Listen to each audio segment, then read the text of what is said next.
You're listening to the Never Heard of It podcast, a Night Shift Radio original. Every week we bring you the good, the bad, the weird, and lesser known streaming movies. Hit subscribe for new episodes every Thursday and Sunday. They do not call him, what is it, M'Baku? That line, they don't call him king. They don't call him this. They call him Kukulkan, the winged feather god. They call him a god.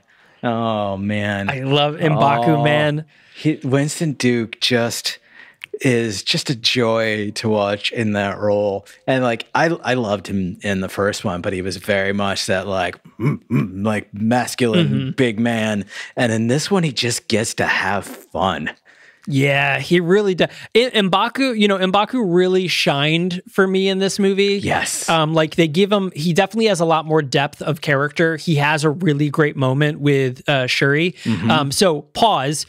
Hi, so we are going to talk about Black Panther: Wakanda Forever. There will be spoilers in this talk. So if you have not seen Black Panther: Wakanda Forever, please now is the moment for you to go away. Go watch it, please. Go see the movie and then come back. So this is your warning. This is your final warning. From this point forward, we will be talking about spoilers of Black Panther: Wakanda Forever. Yes. Michael, we both saw Wakanda Forever on opening day. And if I remember from our initial conversation about it, we both saw it in like sold out theaters, yeah? Yeah, mine was packed. Yep. And like I got my tickets like middle of the afternoon, not even really thinking about like how busy it would be, because like honestly most of the movies that we've seen in the last couple of years here haven't been that full, with possibly the exception of I think Shang-Chi was a pretty packed house when we saw that. In fact, I think that might have been the one. So there, Shang-Chi or the Eternals, where like Ellen and I went together, and it got like so crowded, and it was too soon. She was just like, I can't, and left. And like I don't blame her. And like, yeah, it was only the fact that like I just so badly wanted to watch the movie that I didn't leave with her. Yeah. But this like I got my tickets middle of the afternoon for a 6:30 p.m. showing, thinking like I don't know, it's a Thursday, and like it's one of the local theaters. They're not usually too busy, but like I want to take my chance and go on opening day, so I did. We get there, and I show the person at the ticket booth my tickets, and she was like, "It's a good thing because we're sold out." I was like, "Oh no!" And then like we sat down, and like the theater was like maybe not even half full yet, and one of the employees came in and made a futile attempt to make an announcement over the very loud music that was playing during the ad slideshow. But he's just yelling like, "Hey everyone, like this showing is sold out. So if you are towards the outsides, please squish into the middle to make it easier for people." And we were sitting right in the middle, so like we were fine. I was like, okay, so this is getting real, and it was an absolutely packed house, and that makes a big difference when you talk about like very specific moments of this film. Yeah, I mean, this to me, like this is another one of those. Like I've said it before, but watching Endgame, Avengers Endgame opening night was the best movie theater experience I've ever had in my life, because there are so many great moments in that movie that like had the audience like on their feet cheering. Yeah. Right? There's like Cap picks up Thor's hammer. My audience exploded with that. When Tony snaps and you realize that he says, "I am Iron Man." Like audience exploded in that. He said the thing. It was great. When he dies, the whole audience like audibly crying in this thing. Like there was a lot of moments in Avengers Endgame that, I mean, they still go viral today. I still every so often see a TikTok of somebody showing the audience reaction to Cap picking up Thor's hammer. Like that is still a major thing that goes around the internet because it was such a crazy moment. Not to that thing, but we talked about the opening funeral audibly, people audibly crying. The opening Marvel, the Marvel does their thing where they flip through all the comic books and show all the comic book heroes. It was only pictures of Chadwick Boseman. I'm talking dead silent in the theater for this. Like, I felt like I was at a funeral. I felt like I was at Chadwick Boseman's funeral for a lot of parts of this movie. That's the absolute wildest thing, I think, about this film in particular. And I will say that, like, Ryan Coogler's career has been short so far, but has just been knockout after knockout after knockout with, like, the way that he tells a story on screen. And in this one, he does so much with just silence. Like, normally, it's like any big blockbuster movie, whether it be summer or holiday time or whatever, like any Marvel film, like, is going to be loaded up at the beginning with trailers, because that's your time as, you know, and like film studio advertising to, like, you know, you've got a huge captive audience. So, like, the lights went dark and the film started rolling, and I'm like, all right, what trailer are we getting? Like, this should be interesting. Then I realized, like, oh fuck no, like, this is the movie. It is it just starts. You just are dropped right into it. And, like, it took people a couple moments to realize that, but then, like, they quieted down when they realized, like, we are watching like that's going to be hard to talk about, because, like, it still hits hard. Like, we are watching the in-universe events that are explaining the death of King T'Challa, or in our world, King Chadwick. We're like, and, you know, of course, because he was already dead long before this film was made, you know, obviously they're not showing him. And I'm so glad they didn't try to do, like, CG bullshit or try to, like, bring him back in any way. It's just, we see Shuri desperately trying to save her brother's life, which is exactly what you would expect to see in a situation like that. And then they give us just enough information to know that, like, sometime in the year between the snap everyone comes back and this movie starting, T'Challa becomes sick. He hides it until it's basically too late. He comes to Shuri for help. She tries desperately to recreate the heart-shaped herb that Killmonger burned all of in the first one. And, like, just when she thinks maybe she might have something, that's when it's over. And then we just go right into the funeral.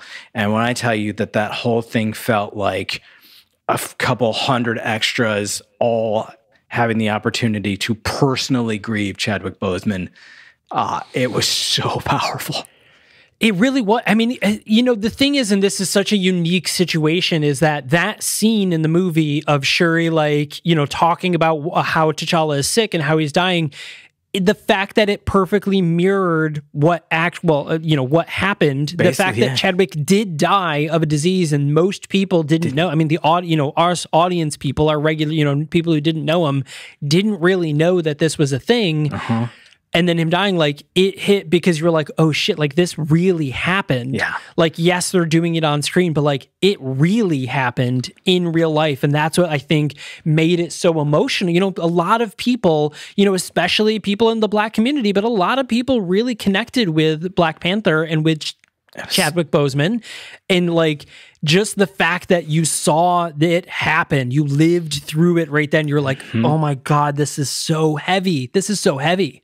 And, like, it was such an important film, and he was such an important part of it, and the impact that he had on people's lives. And then when you see this movie and you know that you're going into a big, like, Marvel action film, you know that there's a lot of story that's going to be told here, but underlying the whole thing were these quiet moments of grief. And I do not believe for a second that any one of those moments was a performance. Like, when you see Letitia or Angela Bassett or, like, Lupita, like, any of their faces during those conversations or during those moments, like, when maybe they think no one's looking, or when they're, like, trying to be strong, it looks like genuine grief. And I would be shocked if any one of them were to say, like, no, in that moment I was thinking of anything other than Chad. Right. Yeah, 100%. Yeah, and then so outside of all of those solemn moments, obviously the film is very much driven with the loss of T'Challa and Chadwick Boseman. That is kind of like the driving force of the film is, what do we do now that the Black Panther is dead, right? Because there is no Black Panther anymore.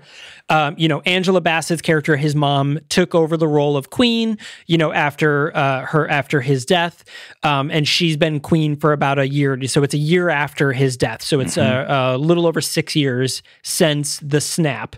That is where we're at now.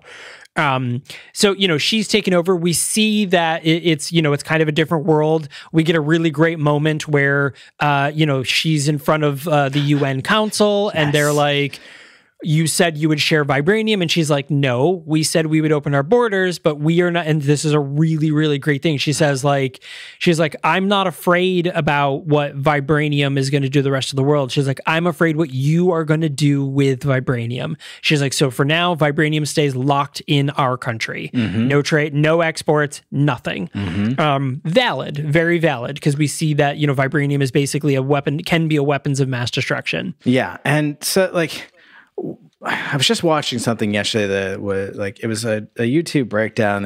It was called The Post Endgame Problem.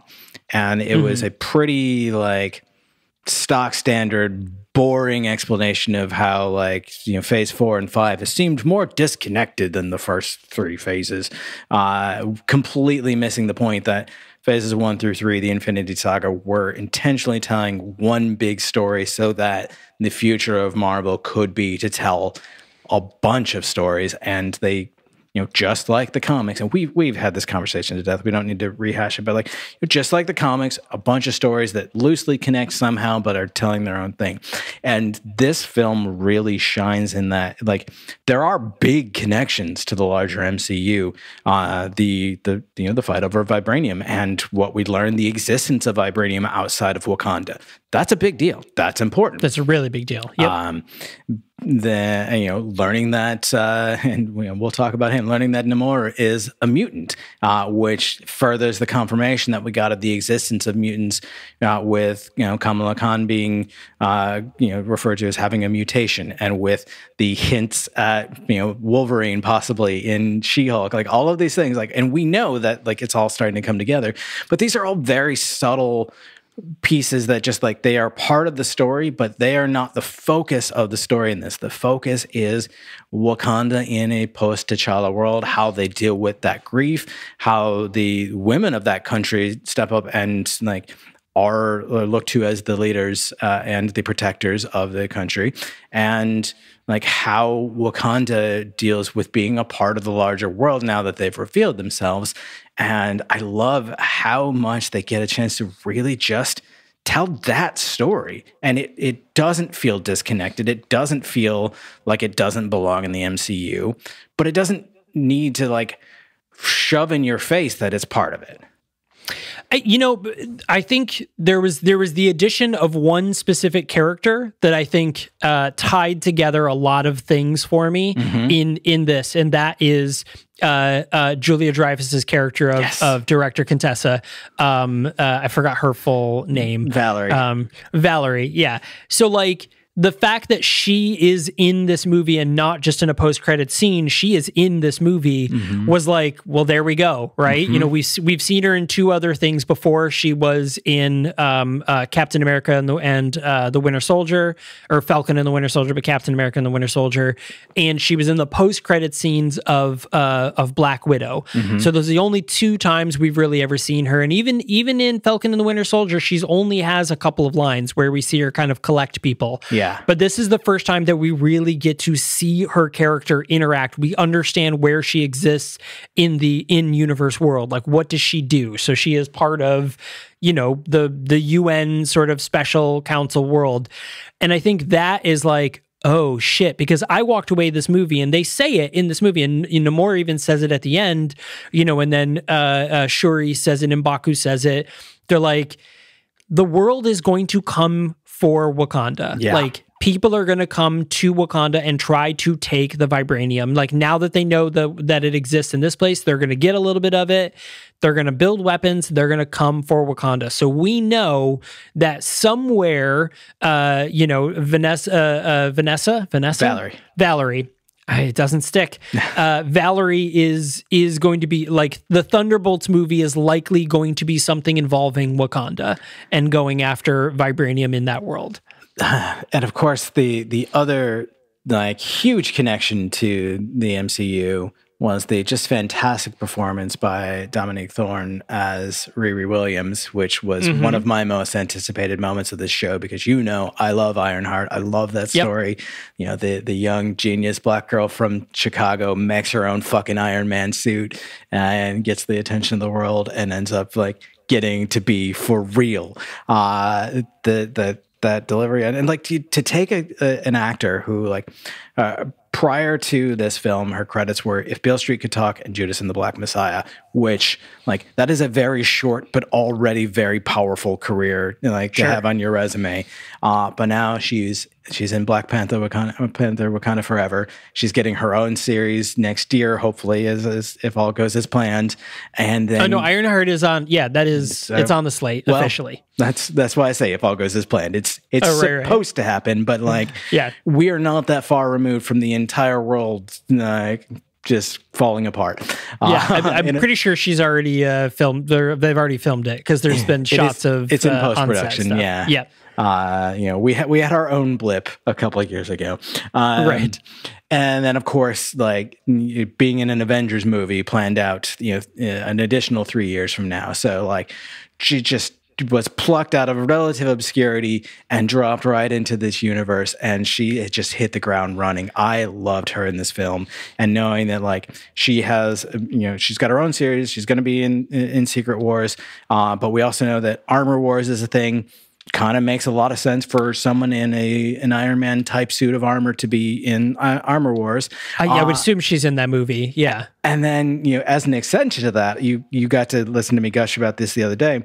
I don't know enough about the history of Black Panther to know when characters were first created, but I picked up Black Panther with Ta-Nehisi Coates' run a few years back. Absolutely fucking phenomenal run of that book. If you're a fan of these characters and haven't read that, do yourself a favor and go read it. But in that was also pretty heavily featured the Midnight Angels, and seeing Okoye and Anika put on those suits in this movie, I got so stoked. Yeah, I mean, we see a little bit more of the Dora Milaje, which there has been some rumblings that the Dora Milaje are going to get their own series, I would watch potentially at some point in the future. Out of that. But obviously, aside from all of the politics part of, who is becoming king, maybe M'Baku, great ending. Yes. We've got to talk about Namor, right? So we get introduction, and here's the thing. This is, I think, I'm going to say it. This is the first character who specifically says, I am a mutant. Yes. So Namor specifically is like, I was born. Our tribe was blessed with this special herb, which is the vibranium, the vibranium heart stuff. With this special herb, it gave my people the ability to breathe underwater and go to great depths and stuff like that. I was born, but I looked different than everybody else. I was born with wings on my feet and ears that pointed toward the sky, which I thought was a great way to describe that. I was a mutant, and yep. And I think, him specifically saying I was a mutant is very, very important. I know it's like a very impassing line, but it is incredibly important that he uses that exact phrase and words. And he was great. It's like I've been saying, I don't think that moments like that are ever throwaway in this universe. I think that that's intentional. And that is really the moment that like all suspicions and all rumors and all hearsay and everything confirmed in that moment. And Tena Huerta's delivery of his lines as his character are so powerful. And the parallels between, was it Talakan? Was that the name of Talakan, the name of their kingdom? Yeah, the parallels between Talakan and Wakanda are not to be missed at all. I mean, Wakanda, this technology-rich, powerful, but secretive African kingdom that escaped colonization and escaped the slave trade and whatnot, and like grew their power in secret and became this just absolute utopia. And then this group of Mayans from the 1500s who managed to escape their colonial oppressors by going into the sea and creating a secret kingdom there. And every time they were near discovery, they moved on. And so they always stayed hidden, stayed secret. But like we get a glimpse into that. It's a very similar society where it's incredibly technologically advanced and run by a powerful protector. It's really, really interesting to see those stories told and to see like, you know, the whole point. I mean, obviously there's a huge conflict, essentially a war between these two nations, but the conflict is resolved in favor of empathy and in favor of understanding and like trying to find an allyship and, you know, common ground, which like you don't see in this type of story that often. Like, you know, there's a moment where Shuri, who, as I predicted fucking forever ago, becomes the Panther, and was as it should have been. And anyone who said otherwise, I'm sorry, you're so wrong. I mean, I knew she was going to be the Black Panther, but I thought there was going to be others before her. I thought we were going to see other people in the suit before she became. But I mean, I also didn't know. I mean, we didn't know how it was. But I was like, I knew she's going to end up being the Panther. It was only just right. But it was just who is there beforehand. Yeah. So that moment where she has the opportunity to kill him and chooses not to, recognizing that just killing this person, it won't settle their conflict. It may win this particular battle, but like it's only going to make his people that much more inclined towards retribution towards her for killing their god. And also like she recognizes, I think, that like, you know, her kingdom and her people, her family and herself, like have already lost so much. Like why drag them further into this conflict when, you know, they both want the same thing. They want peace and they want protection from the outside world. Yeah, you know, he says several times, like, why won't you protect us? Like, you know, because what we find out is that Riri Williams unwittingly makes a vibranium detector. She is asked by one of her teachers to make a vibranium detector, which she does, but she didn't really know if it worked or not, and the teacher just kind of absconded with it and gave her a grade for it. But the teacher goes and basically sells it to the UN or is working with them to begin with. And so she doesn't know that all this is happening. They discover the vibranium, you know, and so all of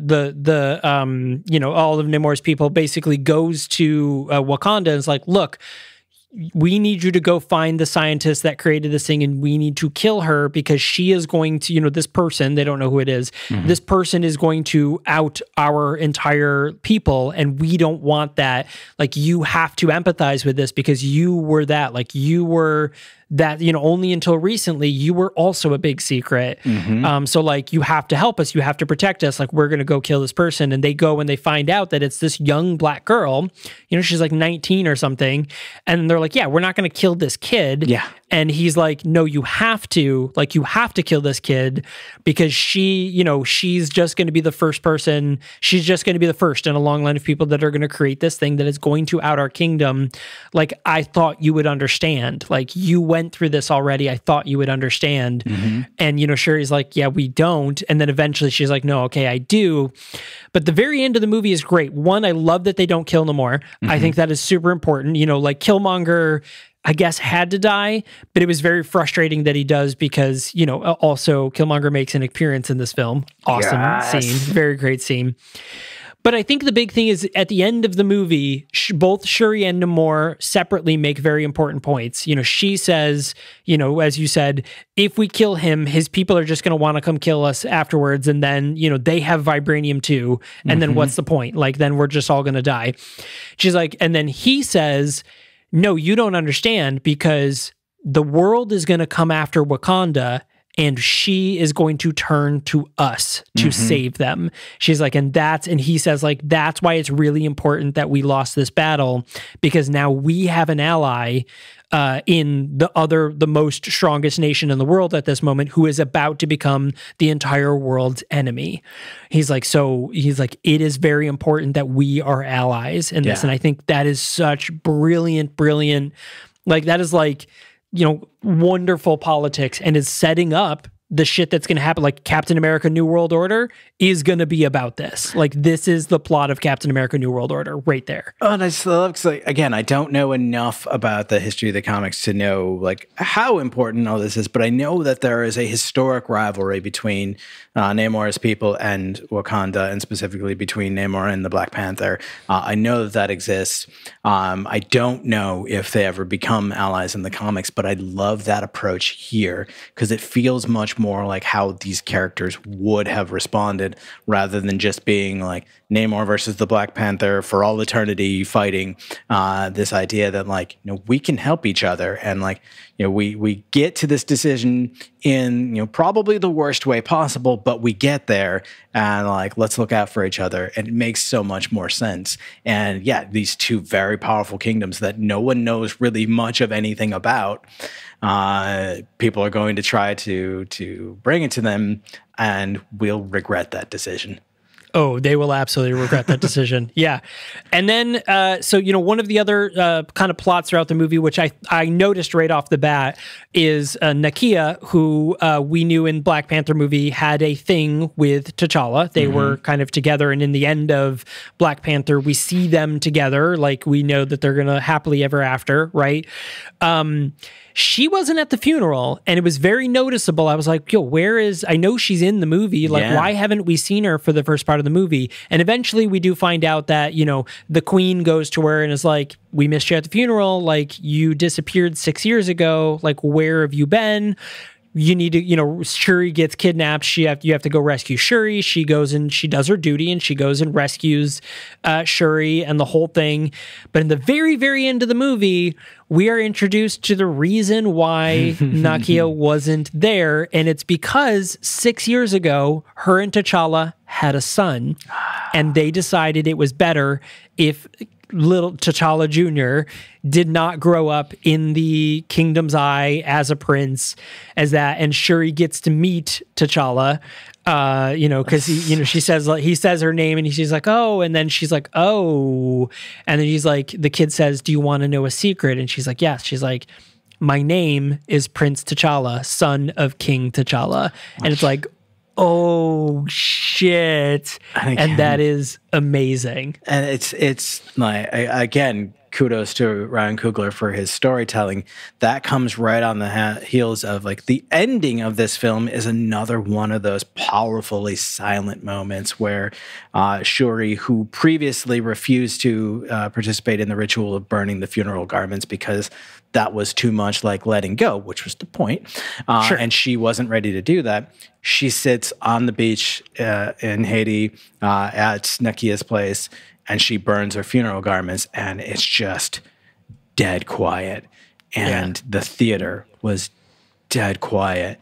And like you could hear the sniffling and the crying. Yep, 100%. Yeah. Well, there's like flashbacks of all the scenes of T'Challa from Black Panther. Yeah. The power of that scene, and then, you know, the credits start to roll, and it's a beautiful end credit sequence, as a lot of movies are doing now, which I love. I love when a movie makes me want to watch the credits because it's art in and of itself. Love that. Yep. And then we come back to that moment, that introduction, and just like, oh shit. This is where we're ending. Okay. Yeah, so that is the mid-credit scene. There is not a post-credit scene in this movie, but if you've got this far, so either you like spoilers or you've already seen the movie. Yeah. So Black Panther was really powerful. You know, obviously it did fantastic. Opening night, it did like 85 million, which is like, I mean, you know, the original Black Panther did $1 billion in the theater, literally $1 billion in the theater. It was one of the largest movie premieres. Like, it's in the top 5 largest movie premieres ever. I would be really surprised if Wakanda Forever didn't hit that record, at minimum hit that record, because this was a very powerful movie. It was a very looked forward movie. And in all technicality, or in logistics, this is the last movie of Phase 4. This is the final film of Phase 4, and the first film of Phase 5 is going to be Ant-Man and the Wasp: Quantumania, which drops on February 17th. So this was the closer to all of the opening origin Phase 4 setups, and now Phase 5 is going to begin with Kang. I think direct, we kind of got little hints of him here and there. We see the other things happening in the world, and I think Phase 5 is going to start off with a bang. Which I think it's going to be pretty big. I can't wait for there to be some payoff to that, because Loki in particular set up such a really interesting universe of potential, and we've seen very little payoff from that. Yeah, I mean, we've seen nothing of Kang since, so this will be the first moment where we're really going to see some stuff, and so I'm really excited. So, what did you guys think of Black Panther, Wakanda Forever? Let us know if you're watching on YouTube. Leave a comment down below. Don't forget the like button and subscribe. If you're listening on your podcast player of choice, hit us up on social media. Links down below. You can always hit up the main account Night Shift MG on both Twitter and Instagram, if Twitter is still a thing by the time you're watching this. Yeah, who knows? Who knows? Yeah. So hit us up. Let us know, what did you think of Black Panther Wakanda Forever? We would love to hear your thoughts. Yeah. But other than that, as always, make sure to share with 100,000 of your King the Conqueror clones. And make sure you go see this movie with them if you haven't. Yes, absolutely. So there it is, everyone. Thanks a lot for joining us, and we will see you on Sunday.